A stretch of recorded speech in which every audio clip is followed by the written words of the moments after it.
Hi, and happy Monday. My name's Angelica Lamas Baker, and you've stumbled onto my podcast, The Rare Queen Out of the Blue.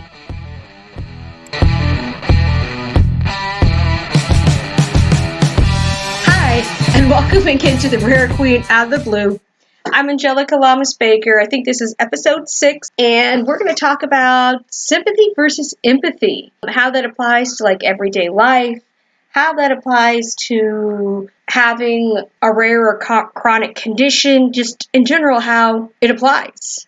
And Mom is here drinking my Orange Julius because she dropped hers. I would like to be empathetic about that, but I don't get an Orange Julius all the time. Sympathetic and let me drink yours. I'm not going to drink it all. I just wanted one more taste. So they're not Orange Juliuses. They are pina colada ones, but we got them from the Orange Julius stand. Coming to you mobile via Atlanta, Georgia. We are here. We've been here all weekend for Theta Phi Sigma Incorporated sorority. It's been our Founders Day weekend. So we're just going to record since it's Sunday and I drop on Monday. So Mom looked up the technical definitions of sympathy and empathy. Okay, so I'm going to read these from the dictionary. The two differences between the most commonly used meanings of the two terms is sympathy is feeling compassion, sorrow, or pity for the hardships that another person encounters, while empathy is putting yourself in the shoes of the other, which is why actors often use that for researching roles. Empathy is the term we use for the ability to understand another person's feelings as if we were having them ourselves.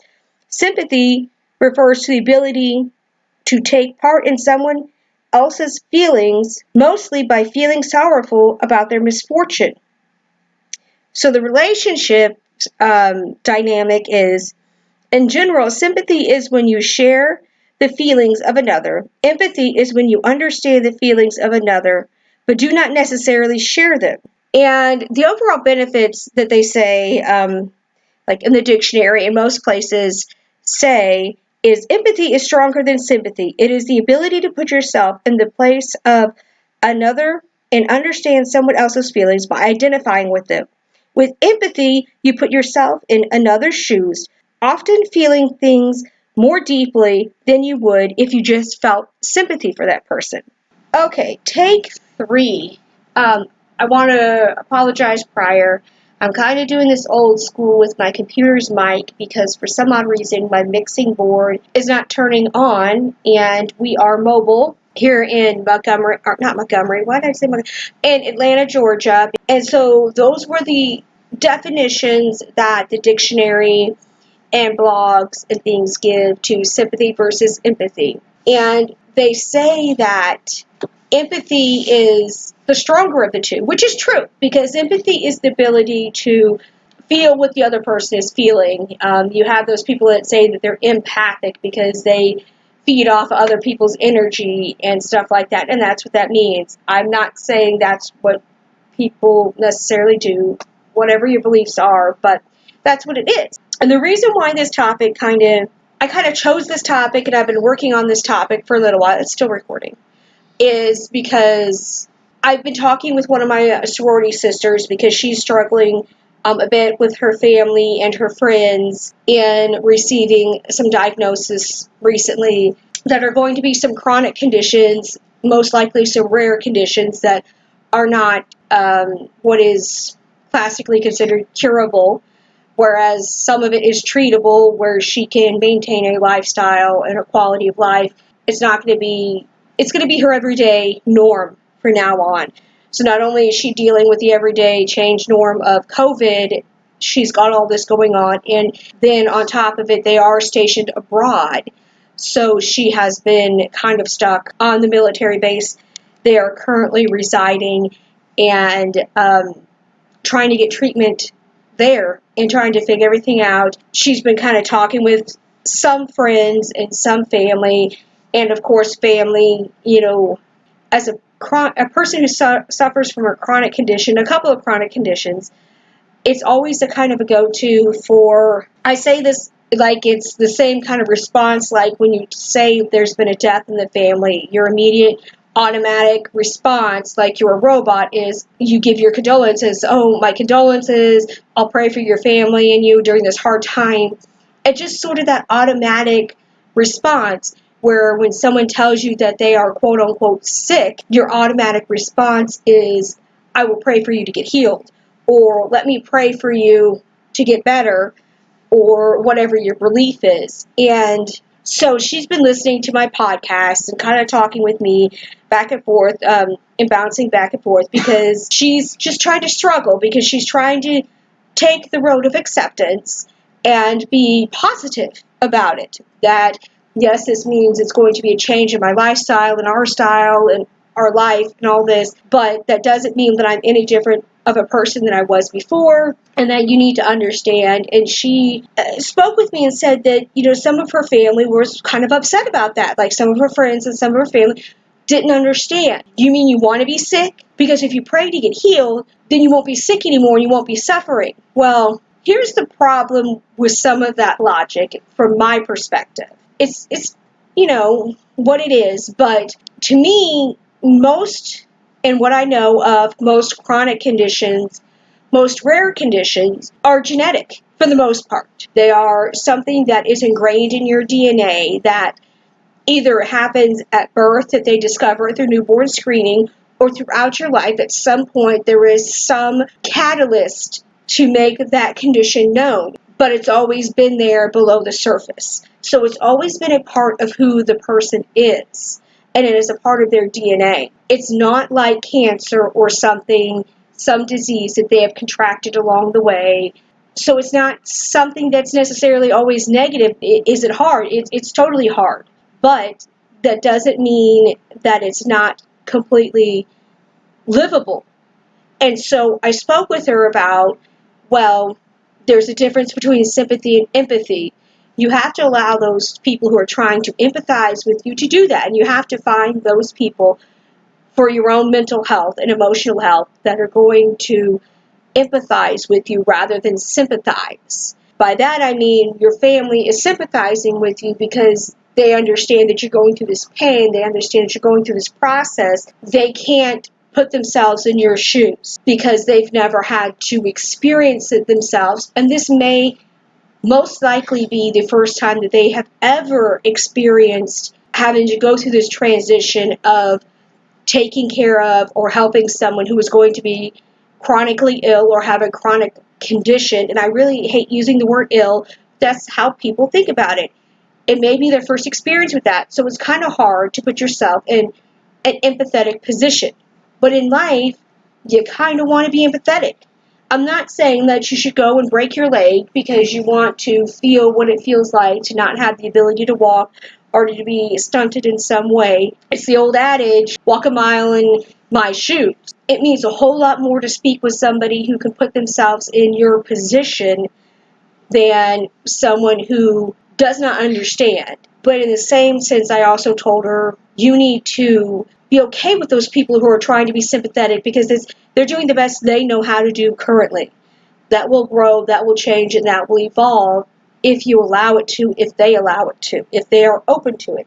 I don't know, that's really my take on sympathy versus empathy. Like, it's completely hard. For me, going to church, when Dean and I started going to church and doing things, there was a lot of, let me pray for you to get healed. And I don't want to say that offended me so much so as I didn't understand why. Because my condition has always been my condition. It's always been my state of being. My treatment regimens have modified, have changed, things like that. But everybody at every stage of life, their life modifies as you get older. Your metabolism changes, the way that you can lift and carry things, your hair turns gray. It's all those things. And so this doesn't just apply to people with chronic conditions. It applies to everyday life. Knowing sympathy versus empathy when you're dealing with a family member who is getting older and they're not used to not being able to do those things that they could do in their youth, like a parent who you have to take the keys away. You have to put yourself in their shoes. And I tell this to people a lot. I've had the unique position of being both the caregiver and the person getting cared for. And it's hard.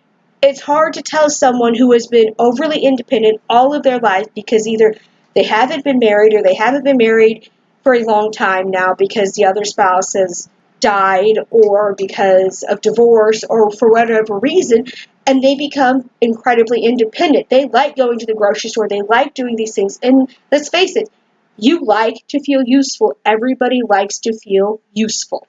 And when you start taking these things away, it's taking them away. It's not a modification to them. It's just like a teenager. They're reverting kind of back to that. I don't want to go back to be dependent on everybody else like when I was a kid. So that's sort of my take on sympathy versus empathy. Mom's here being very quiet. Yes. But how to describe it? How would you describe sympathy versus empathy and why? Because you're a nurse, so you see how different people respond, and of course you've been in the position yourself. You've had to take care of me, you've had to take care of sick family members, and you yourself was, when you were going through your cancer and everything, family, everybody is always telling you, Why not me? Why not you? Well, you think you're special? It happen to anybody. I think because in long-term care that I'm working in now, we're more empathetic than sympathetic because we understand what these people are going through. And there's no need to feel sorry for them. They don't want you to feel sorry for them. They want you to see them as people. And I think that's part of it. Like when you were young, there were certain people who would point out to their friends all the time, this is Angie. She's the one with the PKU. She can't have any protein and stuff. What made you feel like, oh, you want sympathy. And I didn't need that. I needed people to understand how it was and where it was coming from. I was also told I was such a mean mother because I would make you drink your formula. And how could I do that all the time? To me, the difference is feeling pity or really trying to understand other people's feelings. But I've also been told that I don't have a sympathetic bone in my body, so, which, so that's right. but is it that you don't have, I guess. But you don't need to have sympathy. Like people, you say, I don't need sympathy because that implies we're giving you pity, and like it says it's your misfortune. It's glad it's not me. Oh, so you broke your arm. Oh, poor thing. But it's like, oh, I broke my arm once. Yeah, that's rough. Let's go do something. You know. Yeah, I understand. It hurts. You can't cut up your chicken. Nobody will cut it for you. It's true. But so to me, that's the difference. Like most people say, I don't need your sympathy. I need your empathy. Yeah, and that's kind of what my friend said. She was like, well, I hate to be venting to you, and I feel horrible that I've just sat here and vented to you, but it's refreshing to talk to someone who understands rather than trying to talk to my family who's trying to understand, but all they can say, or my friends who've never been through it, all they can say is, oh, I'm so sorry. Like, they don't know how to empathize all of the doctor's appointments. But I also think, excuse me, in the pain. With sympathy, you're putting yourself on a different level. And so, you're better off than the next person. And that, here, let me do this for you. Here, let me do that for you. Let me make you helpless. But with empathy, it's like, yes, I understand this is tough, but you can do it. That's what we tell the older people. You can do it. You can get up and walk now. You don't need me to wheel you around, or you can push your own wheelchair. Yes, I understand you hurt today, but, we'll get you moving. And I think that's what I tell a lot of people that your new norm is changing, but it doesn't mean that you can't do it. It means that it's a modified version of it than it used to be. And that's what sympathy is, because people, if when you think about it after a while, people, oh, the sympathy, they're really pitying you, and you don't need that. All the years of being told certain times, like, you're not going to be able to do this, you can't do that, just because I don't do it, and then I do things, and just because I don't do that in the classical way of the way people think that it should be done, doesn't mean that I don't get it accomplished. Like, Dean and I redid the classroom for the church, one of the classrooms, and we painted. And Dean helped a lot, but I did help some. And it took a little bit longer than probably was necessary to take, because if he would have had brought in a friend to help him, it would have gone faster. I sat on a chair and painted some because my knees and all of that. And someone did come in and, well, you're not supposed to sit and paint. You're not supposed to. And Dean's like, well, this is how she does it. It's getting done. Like, this is, we've had to learn to adjust. And their immediate thing was, well, then let me do that for you. If you're in pain, let me do it for you. I feel so sorry that you're having to do this. Let me do it. And I don't know, that kind of delves into sympathy versus empathy versus compassion. Well, I think, though, you're kind of, oh, here, let me do that for you. You're kind of feeding into the, like I said, you feeling better because, at least it's not me. And then you're feeding into the helplessness of the situation, like you're fostering that helplessness, like I can't do it. Like when you were, you're enabling instead of like when empowering. You were in high school, your friends all did everything for you, and I used to get so mad because get up and do it yourself. I understand you got problems, but you still have to get up and get dressed. Yeah. You still have to get up and make. But empathetic is, yes, I understand that you don't want to get out of bed and you can't get out of bed today, but at some point you're not being compassionate by letting you do that. Get your butt up and do it. Yes, I understand you hurt. Yes, I understand this, but you still have to be able to, do what you can do. And that's empathy. I think that's more empathy, is because you understand that, yes, but still, let's do it.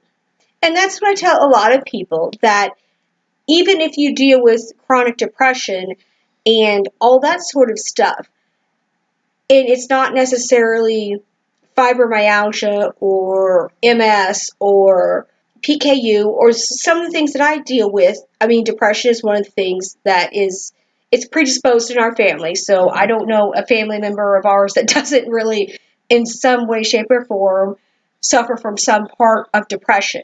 And I always tell them, your challenge today is, if you're feeling down, especially during the pandemic, especially everything that's going on, if you can get yourself out of bed, take a shower, put on fresh, clean clothes, make yourself breakfast, brush your hair, brush your teeth, and just make a list of maybe the things that you want to do tomorrow, or make a list of all the short-term goals that you have for the week. It doesn't mean I'm going to tick off all of those goals today. Maybe the goal today was to get myself out of bed, brush my hair, take a shower, brush my hair, brush my teeth, and make myself breakfast. At least you did that. At least you did something that you can be proud of. Is it something that everybody is going to be proud of? Are there going to be those days where your spouse comes home and is like, really, that's all you did?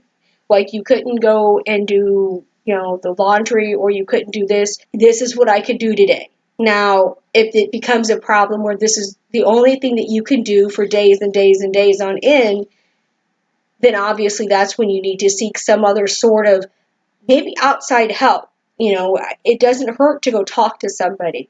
And sometimes that somebody is just going and having a cup of coffee with a friend.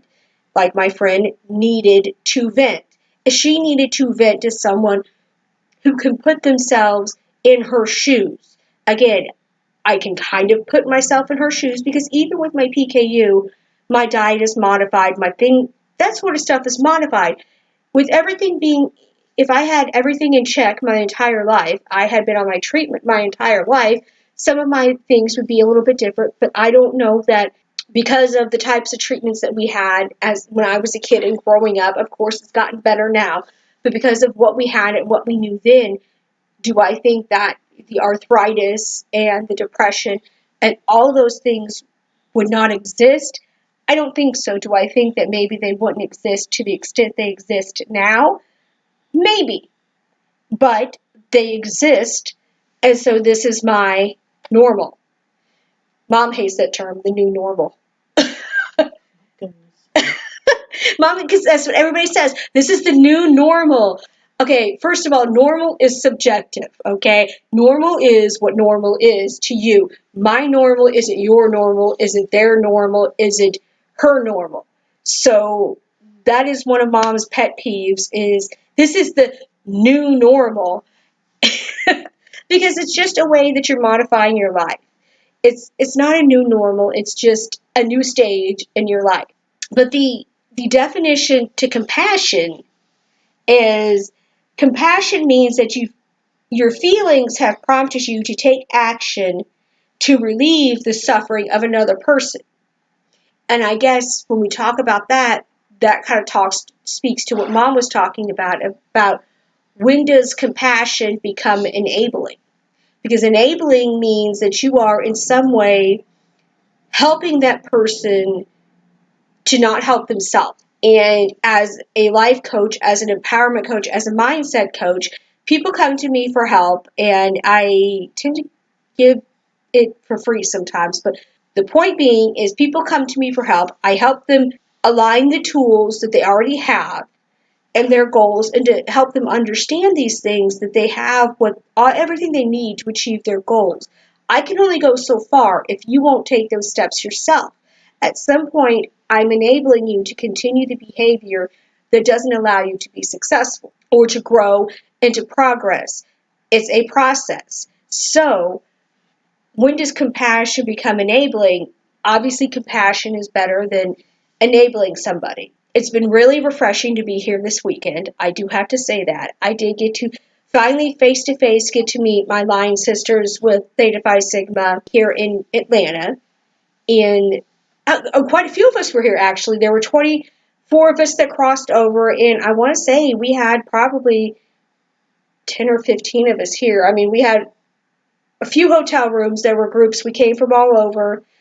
And it was refreshing, but it was very anxiety ridden for me a tad, but not as so much as it had been before. And I don't know if that's because of the policy or because for 4 months during the pandemic and the height of COVID, we spent every evening on a Zoom call talking to each other face to face and learning together and getting to know each other. And we were encouraged to get to know each other. So I don't know if the less anxiety had to do with that, or if it has to do with I'm getting a little bit better in a healthy place. But it was really the first time since last September that I went somewhere without Terry or Jackie or someone always by my side. Theta Phi Sigma was the first time in deciding to do this that I have really done something where a friend or family member did not do it alongside of me, because for fear that I would eat something I shouldn't have, something would happen. And my doctors have been encouraging me to go ahead and broaden what I do and where I go and how I interact. And so I did. But by yesterday, I did eat something. I have no idea. All I ate was like an apple Danish. I don't even understand. But my breathing started to feel kind of labored, and I had a cough, and I was itching everywhere. I didn't break out in hives so much, but I tried to sit through everything that was going on, our entire ceremony, and make it through. And of course, when they adjourned so that we could take photos and things, I did say, okay, I do need to go back. I'm just going to go back to the hotel now. But I was having a little trouble steadying myself. I was itching. I was starting to cough.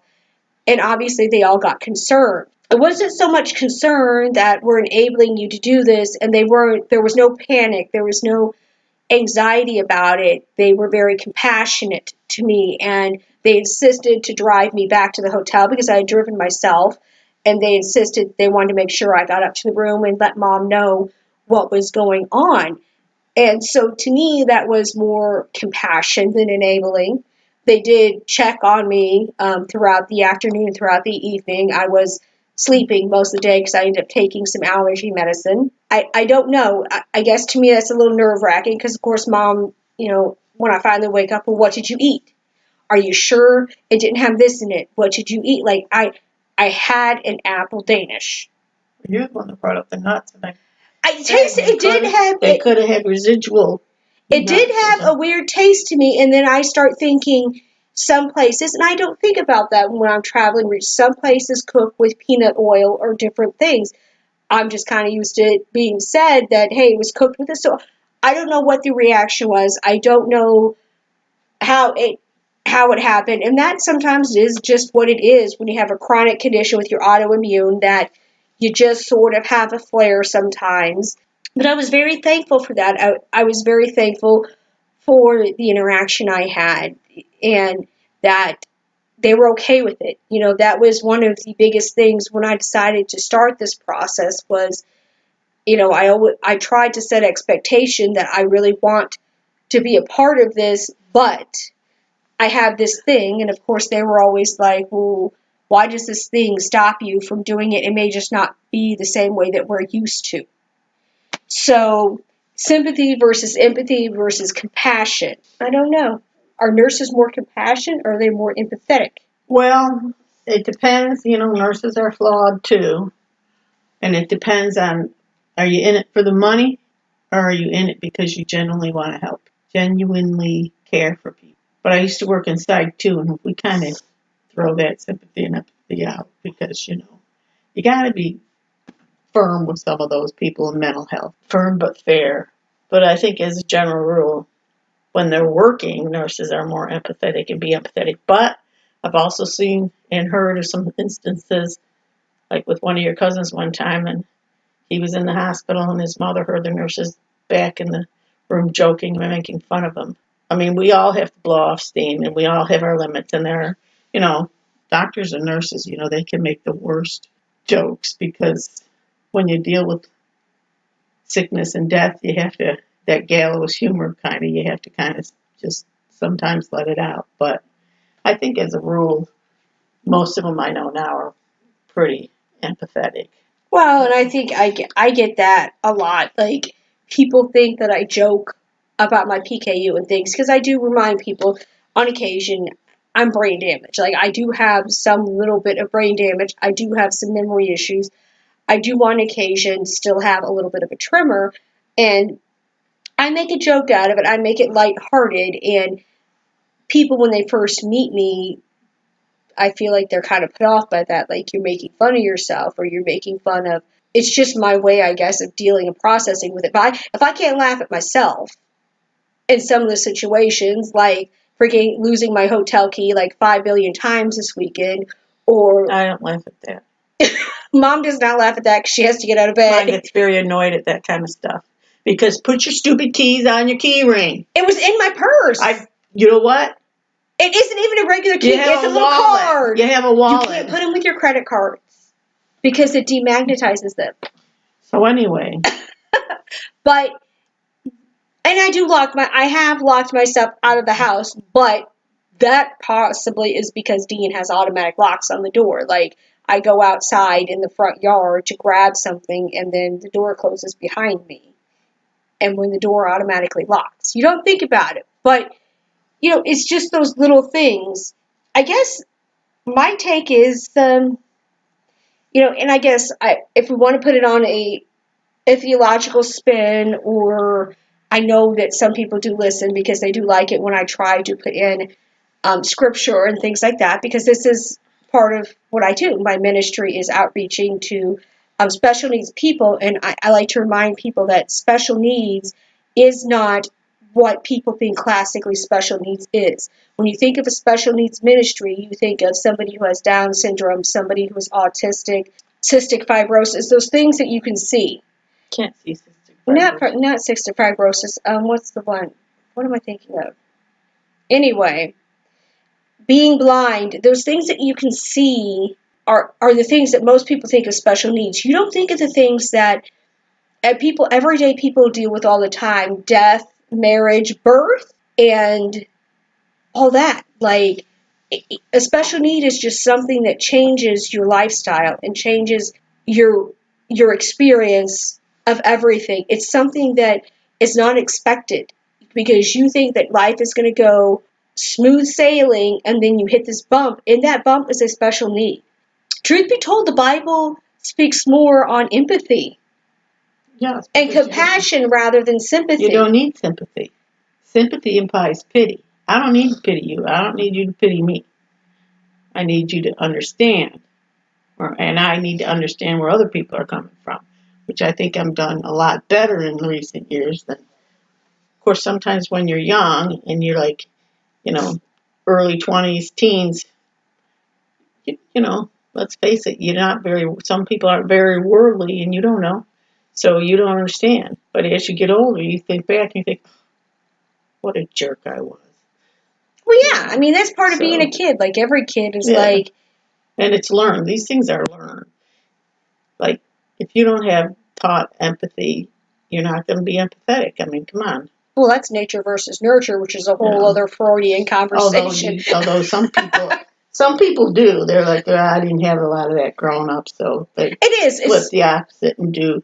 I'm not going to do this with my kids, and I'm not going to do that, and I'm going to hug them every day, and I'm going to teach them that other people, even though you can't see it, like, what do you got that handicap sticker for? You're not handicapped. Well, how do you know? You don't know what they've been through.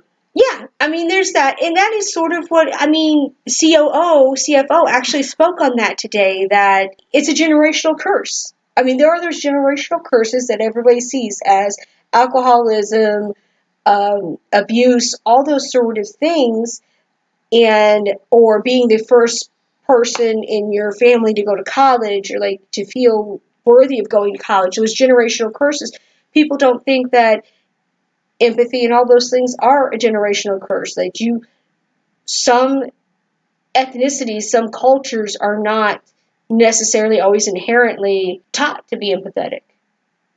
They're not, there was a time where empathy and sympathy, all those things were not really addressed.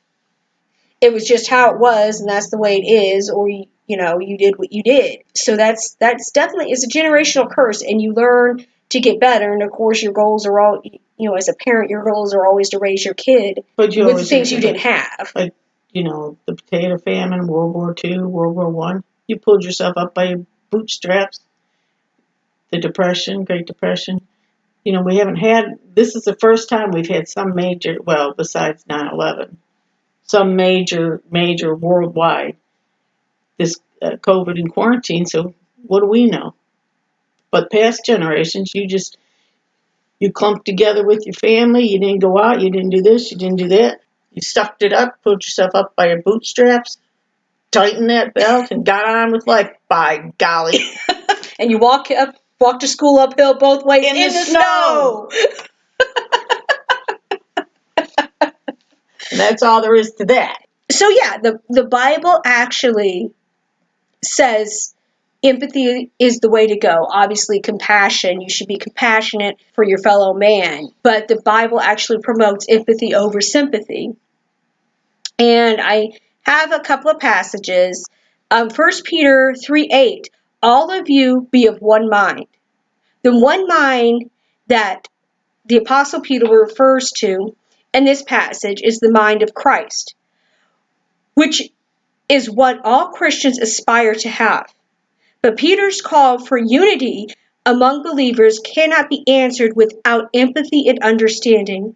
In order to be one with other people, we must develop deep understanding of who they are, how they became that person, what they know, how they learned, what they hold dear, why they hold it dear, how they feel, why they feel that way.